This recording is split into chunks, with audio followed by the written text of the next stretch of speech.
I'm too broke to upgrade my Sony a7 III to a more recent camera. The a7 III came out in 2018 and we're in 2024 now, right? So that's 6 years. And if you're a tech enthusiast like me, you'll agree that 6 years is a long time. Tech companies are always innovating and always releasing new models every year. And not only that, they're always updating software and features and things like that. And this puts us under a lot of pressure to follow the trends, to be on the cutting edge. And for many of us, the reality of our budget means that sticking with our current gear is the only option. So if you're like me and you're unable to afford the newest camera on the market, join me in this video as I try to convince myself that I'm okay with what I have. Do you remember when you first embarked on your photography journey? Perhaps you started with the basic point and shoot camera or a hand-me-down or second-hand camera. I started with a second-hand camera. I went for a party and I saw a photographer using a camera and I asked him, do you know anyone that wants to sell their camera? And he said he was willing to sell his. It was a Nikon D90, if I remember. And when you realize the camera you started with and how it pales in comparison to the Sony a7 III, you realize that you're really in a good place.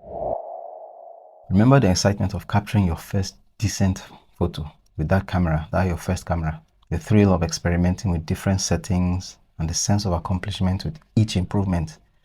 Remember how you were always shooting, you didn't really bother. I think one way to free yourself of some of that pressure to buy new gear is to remember that once upon a time, you started with a very low-grade camera and you were happy with it because it was your first camera. Then the joy of creating was more compelling than the specs of the camera. So maybe it's time to go back to that frame of mind where you simply appreciate the fact that you have a very good camera in the Sony a7 III as compared to what you started with. So maybe that will help. Another thing is that the Sony a7 III is still a very capable camera. Here's mine.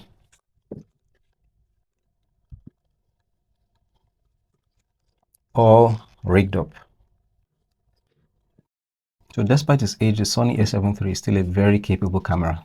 It has a 24.2 megapixel full frame sensor that delivers exceptional quality with stunning detail and clarity. And the a7 III offers impressive low light performance, allowing you to capture breathtaking shots even in challenging light conditions. In fact, that was the first thing about the camera that blew me away when I first got it. Before then, my main camera was a Nikon D750, which was also a beast in its own right. But without sounding too techy, I will tell you that the Sony a7 III is a low light wonder.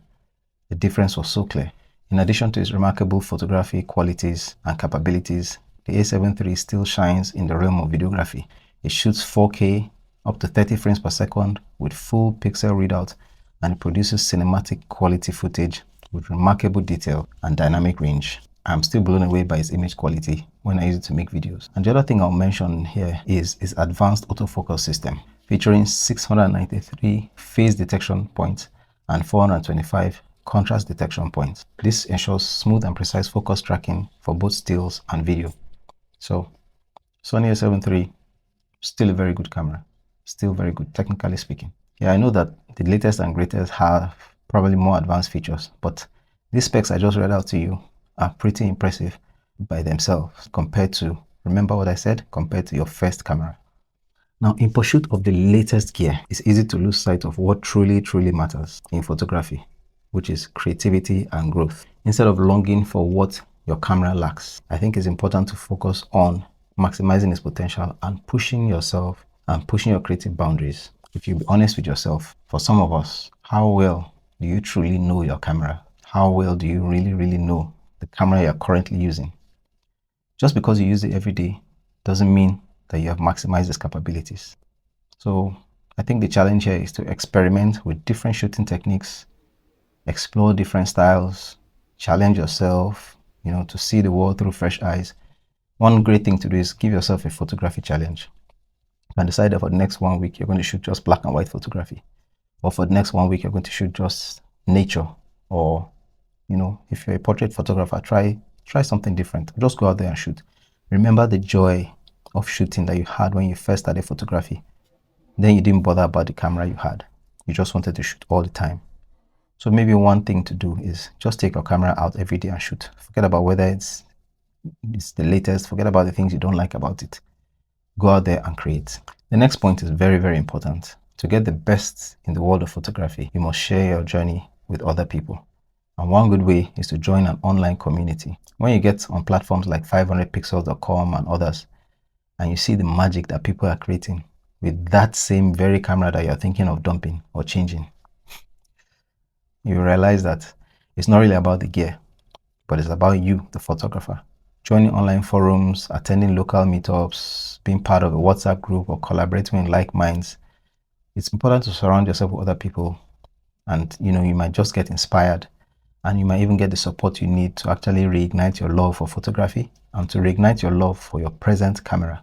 So get into communities, share your work with other people, seek feedback, and see what other people are doing with the same camera gear that you are trying to get rid of, or even cameras that are not even up to the standard or the quality of yours.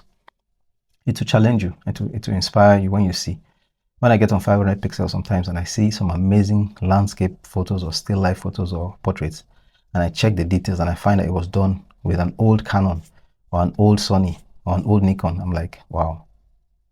It's not really about the gear. Are you enjoying this video so far? If you are, please subscribe so that I know that this video resonates with you. And also drop a comment about your own struggles with buying new gear. Now, let's get to the conclusion of this video.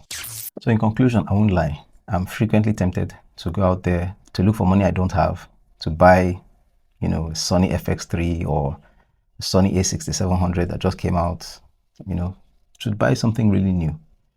But I remind myself that there is beauty and joy to be found in embracing the camera I already own, the Sony a7 III. It's still a great camera even in 2024. And since I am too broke to buy new camera gear at the moment, I'll be content with what I have, and I'll set about to use what I have to the maximum. After all, there are people out there creating great content and winning awards with even mobile phones. I remember a friend of mine who became a brand ambassador for Techno mobile phone company because of the amazing photographs he was taking with this Techno mobile phone.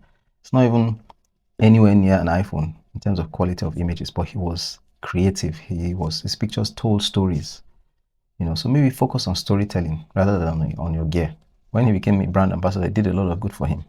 They flew him out of the country to China, and other places, sponsored trips and so on and so forth, just with a mobile phone. So I'm telling myself now that it's not really about my camera, it's about me. And I hope you're inspired as well. I hope you found this video useful. I'll see you in the next one.